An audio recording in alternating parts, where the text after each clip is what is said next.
উজাৰ চৌধুৰী বজাৰত দালালৰ দপদপত এডাল কৰ্তব্যৰত আৰক্ষীক আক্ৰমণৰ চেষ্টা দালাল ৰাছেল ইছলাম ওৰফে পাপ্পুৰ আৰক্ষীৰ নাম লৈ আব্দুল আহাদ নামৰ এজন লোকক ধন বিচাৰিছিল দালাল পাপ্পুৱে বিচৰা ধন নিদিয়াৰ বাবে আহাদৰ বালি কঢ়িওৱা এখন টাটা মোবাইল বাহন আটক কৰি ৰাখিছিল দালাল পাপ্পুৱে এই সময়তে ভুক্তভোগীয়ে সহায় বিচাৰিছিল চৌধুৰী বজাৰ আৰক্ষী টহলদাৰী চকীৰ আৰক্ষীয়ে ঘটনাস্থলীত উপস্থিত হৈ উদ্ধাৰ কৰি দিয়ে বাহনখন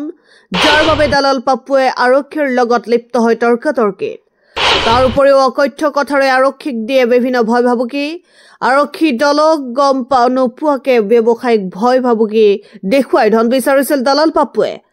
অকলে আই নহয় কিছুদিন পূৰ্বে চৌধুৰী বজাৰ আৰক্ষী টহলদাৰী চকীৰ পৰা বদলি হোৱা আৰক্ষী বিষয়া ভাস্কৰ বৰাৰ হৈ কাম কৰে এই পাপ্পুৱে ধন লৈ যধেমধে ধন সংগ্ৰহ কৰাৰ অভিযোগ আছে পাপ্পুৰ বিৰুদ্ধে বিতৰ্কিত ভাস্কৰ বৰা হোজাই আৰক্ষী থানাত থাকোতে পূৰ্বে জ্যেষ্ঠ সাংবাদিকক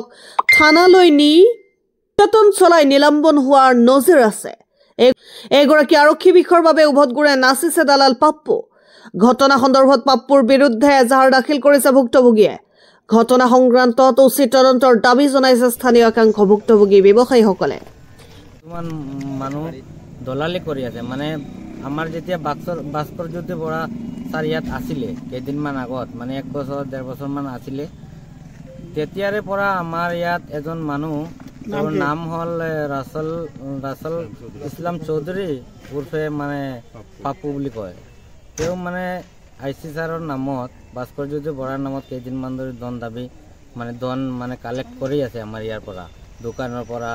কাৰ্ডৰ পৰা আৰু এই বালিৰ মহালৰ পৰা বালিৰ ঘাড়ীৰ পৰা এইবিলাক কৰি আছে আৰু তেওঁ মানে এতিয়া যেতিয়া আমাৰ নতুন আইচি ছাৰ আহিছে আহাৰ পিছত মানে তেওঁ কৰিব পৰা নাই সেইটো কাৰণে এতিয়া মানে আমাৰ কথা হ'ল এইবিলাক দলালক মানে ধৰিব লাগে পুলিচে ধৰি মানে আমাৰ অসম চৰকাৰৰ কথা মতো ধৰিব লাগে আৰু জেলত দিব লাগে বেয়া ব্যৱসায় কৰি থাকে তেওঁ মানে ড্ৰাগছ আৰু কিবা কিবি আছেতো বেয়া কথা ড্ৰাগছ মুক্ত হ'ব লাগে আৰু সৰু সৰু ল'ৰা ছোৱালীৰ ড্ৰাগছ বিক্ৰী কৰে তেওঁ আনি সৰু সৰু ল'ৰা ছোৱালীক দি আছে ড্ৰাগছ আমাৰ ইয়াত মানে ৰাইজৰ সৰু সৰু ল'ৰা ছোৱালী পঢ়া শুনা কৰে এইবিলাকত বেয়া বনাই আছে এইবিলাক ড্ৰাগছ মুক্ত হ'ব লাগে আৰু কথা হ'ল এতিয়া মানে শুনা পাইছোঁ যে কালি না পৰহি আমাৰ এখন বালিৰ গাড়ী অবৈধ বালিৰ গাড়ী ধৰিছে তেওঁৰ ঘৰৰ সন্মুখত ধৰি পেলাই মানে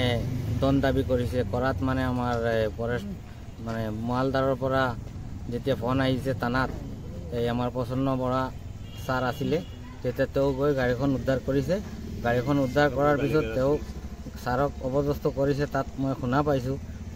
শুনা মতে তেতিয়া মানে আমাৰ আইচি ছাৰো ভাল এতিয়া যিজন আহিছে তেওঁলোক আৰু প্ৰসন্ন বৰা ছাৰ ভাল হোৱাৰ কাৰণে তেওঁলোকে মানে ইয়াত দলালি কৰিব পৰা নাই কাৰণে সিহঁতৰ ওপৰত মানে এনে ব্লেম মিছা কথা কৈ আছে নিউজ দি আছে কিবা শুনা পাইছোঁ আমি নিউজত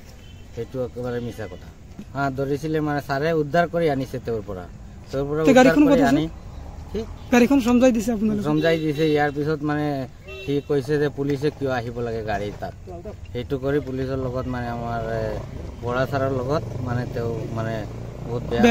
বেয়া ব্যৱহাৰ কৰিছে সেইটো কাৰণে আমি বহুত বেয়া পাইছোঁ ৰাইজে ভাল মানুহৰ লগত বেয়া ব্যৱহাৰ কৰিছে কাৰণে আমি বেয়া পাইছোঁ